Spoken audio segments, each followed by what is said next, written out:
All right, so behind me, I have this panorama that was taken in 1904 at the World's Fair. If I was there at the fair and I wanted to make a gigapan so I could zoom in and see the detail on this beautiful scene, I wanted to see, for example, the buttons on the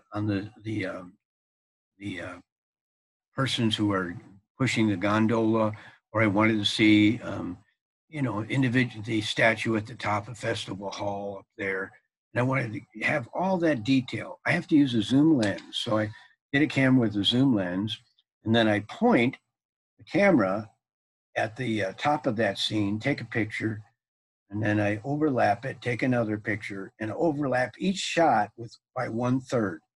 Then I'll move up to the next column and come down and keep on doing that, just one column at a time. Over, oops, down, and then over and down.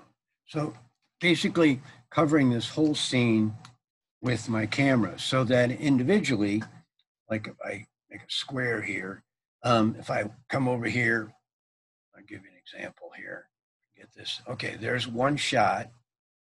Get it up. Okay, there's one shot. And then what I'm going to do is move down and take another shot, but make sure they overlap each other. And then come down again. And then when I did the next column, I'd make sure that I had a portion of the previous shot and then just keep coming down and overlapping each one.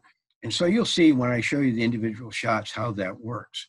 The key thing is when you're using your handheld gigapan, you're doing that method, not to move the camera left or right, up or down, vertically, but just angle it on an axis, like so.